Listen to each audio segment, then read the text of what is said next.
BJP गोटे इस्ताहार था जे आम जो सरकार आसू तार श्रीमंदिर चारिद्वार खोल बर्तमान श्रीमंदिर चारिद्वार खोलाला भक्त मैंने प्रवेश कले प्रथम दिन में बेस खुशी लहर देखा मिला बर्तमान प्रतिदिन खबर शिरोनामा पाल्टी भक्त मैंने असुविधार सम्मुखीन होती देखु भारतीय जनता पार्टी तार इस्ताहार कथा अनुसार प्रथम कैबिनेट बैठक में 4टी प्रस्ताव गृहीत कले प्रथमटी है श्रीमंदिर चारिद्वार खोलिबे द्वितीयटी श्रीमंदिर कर्पस फंड तृतीयटी से माने जो कृषक विकास गोटे योजना करेंगे आउ गोटे हूँ वसुधा जो आम जो योजना महिला मानक योजना हाँ तेणु ये समस्त योजना 4टी प्रस्ताव से गृहीत कलापर परवर्ती दिन सकाळू मंत्रिमंडल समस्त सदस्यों उपस्थित श्रीमंदिर चारिद्वार खोलागला निज कथा रखिकी श्रीमंदिर चारिद्वार खोलिले श्रीमंदिर चारिद्वार खोलिबा परे दर्शन प्रारंभिक स्तर में किछटा स्वाभाविक होता किंतु जेतेबेले राज्यव्यापी खबर पहुँचला श्रीमंदिर चारिद्वार खोलीगला बोली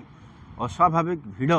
हाँ परिलक्षित है श्रीमंदिर में आपन देखिए गत किछि दिन 3 दिन धरी हाँ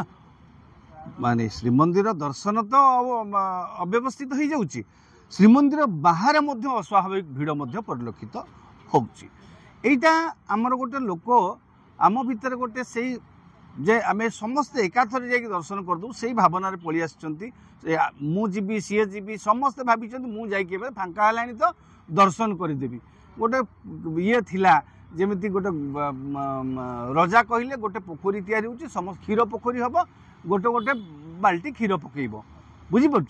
समस्ते भाविले कौन ए समस्ते तो क्षीर बाल्टी बाल्टी पकई मु पानी बाल्टी पकईदेवी ये बुझीपार लोकंर मानसिकता हूँ या समस्त राति पाइला देखला से समस्त पोखरीटा पानी रे ही भरी बुझीपार सेमती आम लोक चरित्र हूँ लोकों भी चरित्र से आम एवं तो मुझे जा दर्शन करी समस्ते भावी मुझे दर्शन करदेवी तेणु यही जो भावना समस्ते पलि आसछंती हाँ किंतु जो दुर्भाग्यजनक परिस्थिति सृष्टि होती निहाती भाव में सत्य दुर्भाग्यजनक एभली परिस्थिति सृष्टि होगा कथा नुह श्रीमंदिर भितर दर्शन व्यवस्थित हो पारुना